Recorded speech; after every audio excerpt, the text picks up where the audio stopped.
Let us introduce ourselves. I am Aminatu Zuhriya with the third digit number 023. Hello, and I am Esti Nuriati with the last three digit number of student is 186. Hello, I am Vidya Maulida with the last digit number 232. Okay, we are to present the design of STEAM learning activities.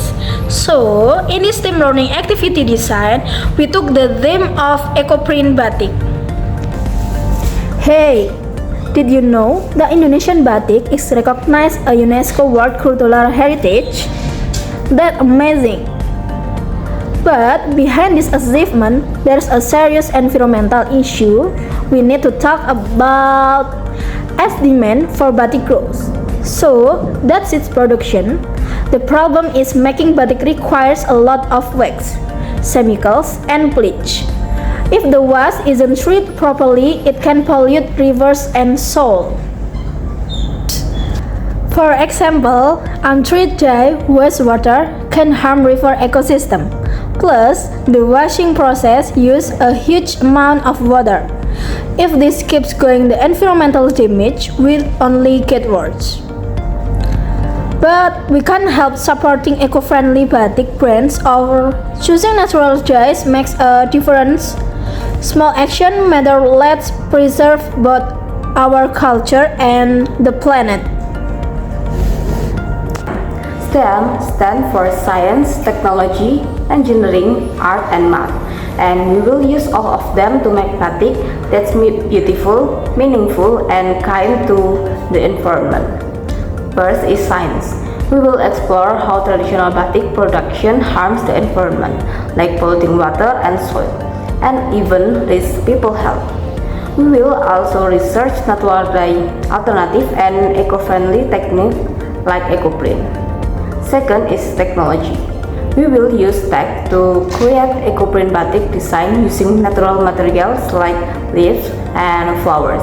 This way our batik stay unique but doesn't hurt nature.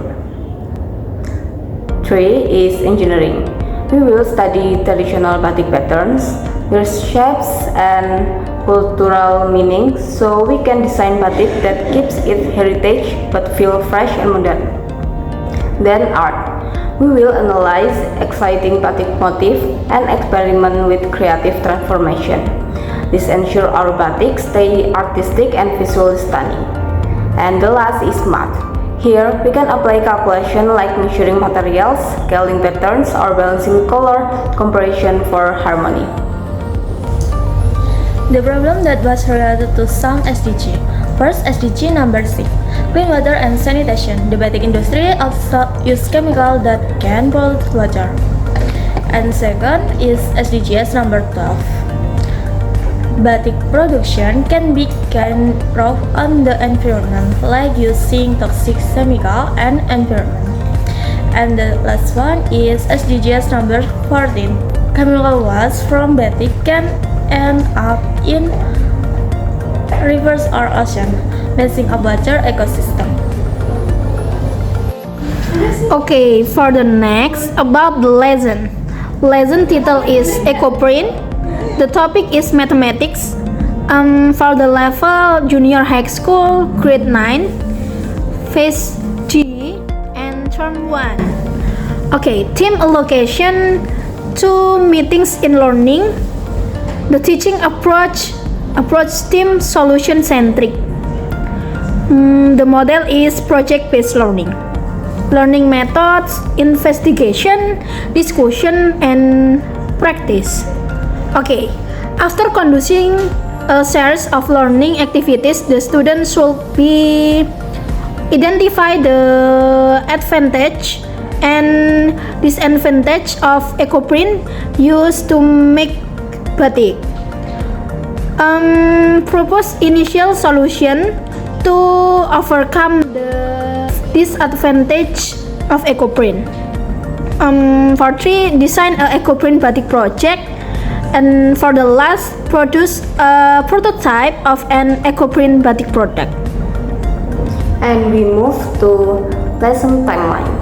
For session 1 with 90 minutes. For phase 1, start with the big question. Students team up in group assigned by the teacher. They watch 2 videos, one about environmental problems caused by traditional batik making and another about the eco-printing process. Students learn what the problem is and what the goal of the project is to come up with an eco-friendly solution for making batik. They talk in a group to better understand the problem and the purpose of the project. Then they come up with important questions like, first, how can eco-print batik help reduce pollution from traditional batik? Second, what kinds of natural stuff like leaves or flowers can be used to make eco-print batik? For the phase 2, plan the project. Students do some research to learn how to do eco-print batik.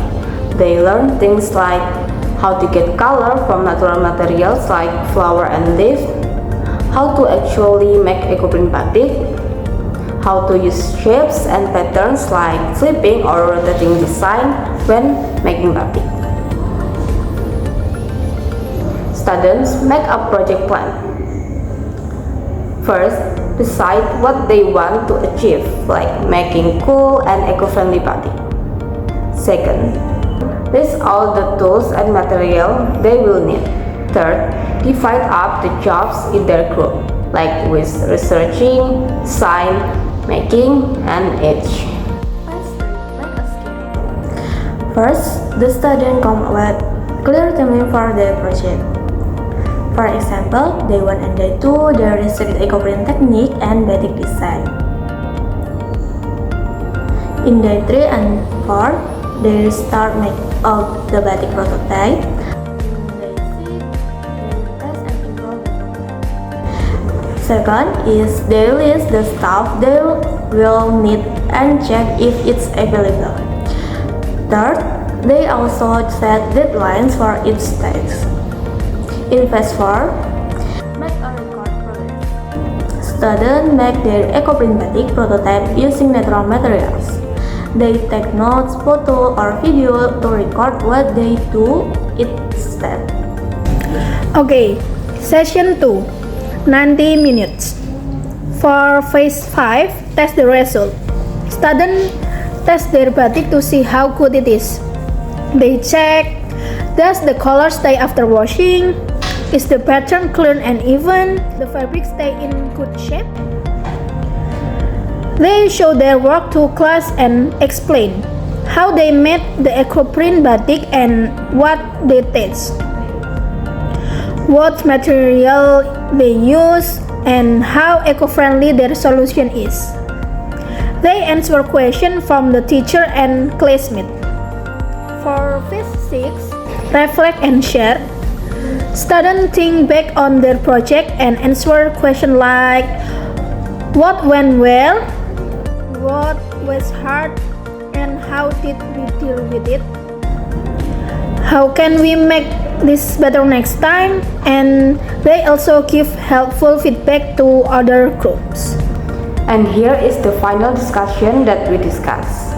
Steps of the engineering design process or EDP. Step 1, ask. First, we watch a video showing how traditional batik making harms the environment and how the eco-printing process works.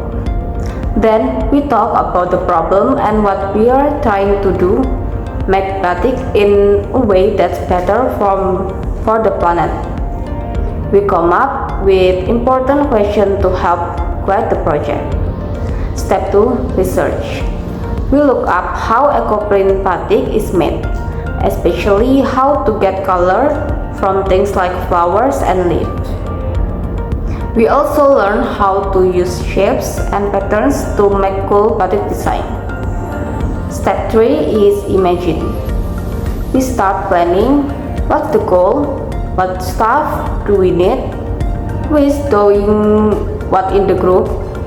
We also make a simple timeline with key steps like research, design, making, and testing. Step 4, plan. We make a list of all the tools and material we will need and make sure we can actually get them. Then we set deadline for each part of the project so we stay on track. Step number 5 is create time to make it. We create our eco-print batik using natural materials. Along the way, we take notes, photo, or video to record what we are doing. We also check in with the teacher to get feedback. 6. Testing. We test how good our batik is, like does the color stay on the best? Is the pattern clear and even? Is the fabric still in good shape? Then we show everything to the class and explain what we did. 7. Improve. We think about how the project went, what was our sound, what was the trick, and how we fix problem. We give helpful feedback to other group and we talk about how we could make the project even better next time. Maybe that's all from us. Please apologize if there are any mistakes. Thank you and see you next